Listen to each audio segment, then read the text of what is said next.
Hello guys, আসসালামু আলাইকুম। সবাই কেমন আছেন? আমি অনেক ভালো আছি। আজকে আপনাদের দেখাবো ঘরে রাখা শপিং ব্যাগ দিয়ে কীভাবে সুন্দর একটা ওয়ালমেট তৈরি করতে পারবেন। তার জন্য আমি একটা বোর্ডে আগেই কালার পেপার অ্যাড করে নিয়েছি। আর এখানে আমি একটা শপিং ব্যাগ কেটে নিচ্ছি।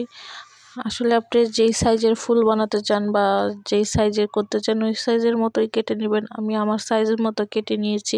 তো এগুলো আমি একটা গোল রাউন্ড শেপ দিয়ে কেটে নিচ্ছি। তো এই দেখুন আমার কাটা হয়ে গেছে। তো আমি এখন এটার সাথে একটু ব্ল্যাক কালারও রাখলাম। তো যেহেতু আমি ফুল অ্যাড করব, তার একটা গাছ বানাতে হবে। তো গাছ বানানোর জন্য এখানে আমি সুপার ক্লেটা ব্যবহার করছি। এটা সবার ঘরে আছে, আর যাদের ঘরে বাচ্চা আছে তাদের তো কথাই নেই, এটা থাকতেই হবে মাস্ট। তা আমি হাতের সাহায্যে ক্লে দিয়ে গাছের ডালও বানিয়ে নিচ্ছি। তো এই দেখুন আমার গাছ বানানো প্রায় কমপ্লিট। তো এখানে আমি ফুলগুলো অ্যাড করার জন্য আর একটু ক্লে নিয়ে গোল করে আমি গাছের মাথায় ডালের মাথায় লাগিয়ে নেব।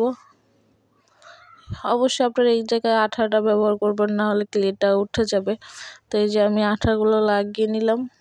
তো এখন যেইগুলো কেটে রেখেছিলাম সেই পাপড়িগুলো দিয়ে আমি ফুলগুলো বানিয়ে নেব। তো এই যে একটা একটা করে, আসলে এটা প্রথম বসতে চায় না, একটু শক্ত করে চাপ দিয়ে বসাতে হবে। তো এই যে দেখুন আমার ফুলটা কিন্তু অলরেডি কমপ্লিট হয়ে গেছে। তো আপনারা চাইলে এভাবেও সুন্দর করে একটা ওয়ালমেট বানিয়ে ঘরে রাখতে পারেন। তো এই যে আমি সবগুলো কলি এই জায়গায় অ্যাড করে দিচ্ছি। আসলে পাপড়িগুলো দেখতে সুন্দর লাগতেছে। এই যে পরের ফুলগুলো আমি এভাবে লাগিয়ে নিচ্ছি। আপনারাও দেখে রাখুন, আপনারা চাইলে ঘরে বসেই এরকম অল্প কিছু দিয়ে অনেক সুন্দর ওয়ালমেট বানাতে পারবেন। তো এই দেখুন আমার ওয়ালমেটের ফাইনাল লুক। তো আমি ভাবলাম যে নিচে দিয়ে একটু ঘাসের কিছু করি। তো যেই কালো কাপড়টা আমি কেটে রেখেছিলাম সেটাই এখন ব্যবহার করছি। তো এই যে আমি পাতার মতো কেটে নিলাম। এখন আমি এটা লাগিয়ে দেব নিচে, ঘাসের মতোই লাগিয়ে দেব।